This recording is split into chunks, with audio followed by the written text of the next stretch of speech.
That's amazing. So CCNA like kind of was the catalyst, if you like, or kickstarted your career. You started in Cisco. You kind of did Cisco for 10 years, and then you built the SOC, doing like more blue team type stuff and like being proactive rather than just waiting for something to happen. Why did you stop that and then move towards, doing a podcast? Well, I think all my life I've wanted to make something creative and call that my own. And even at work, I was doing stuff. I was building tools and like a little web portal, internal site, so that it was easier to access certain information and stuff. And so I'm just kind of creative. And so I was like creating all these things. And a lot of the stuff I was making, I was getting 99% of the way done. And just that last 1% is like, all of a sudden, none of this makes sense. I wish I could redo it. I don't want to finish it. It's getting that way.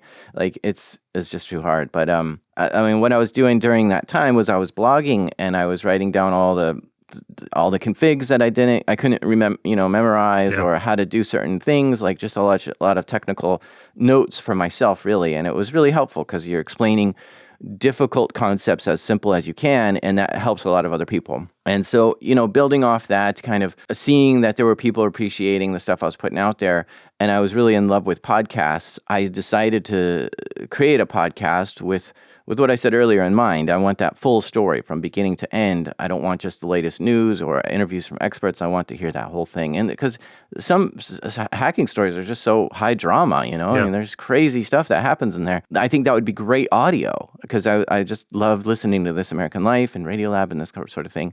So I decided to try to make it. Yeah, I was doing that while working. I saw a lot of potential in it that this could be my main thing. And at the same time, I was sort of burnt out at work. It wasn't going the way I wanted, and it was very stressful. So I decided to leave that and focus on the podcast full time for a while. You started it in 2017, is that right? Mm-hmm. So you were doing that part time, and then it didn't take you long, was it? I mean, when did you go full time?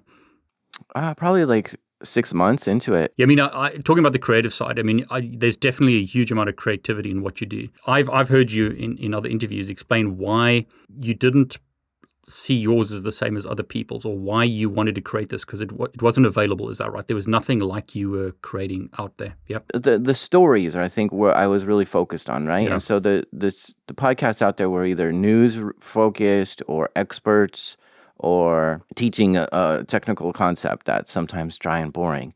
And so I was like, well, where's just the story? Like, tell me that time when you hacked into that place and everything went wrong and you went to jail and then we got out. Like, that was great. And I think I heard like glimmers of this on other podcasts, like when McAfee was on Paul's Security Weekly. That was just such a crazy story that he brought on there. And I was like, this is amazing. Why aren't there more shows that just have these crazy stories the whole time? And, the little things like that gave me these ideas. And there was an idea that I heard, I think it was Leslie Carhart and Johnny Xmas say on stage once, like, if you want to be a rock star in security, don't try to blow our minds at a security conference by coming on stage and showing us something.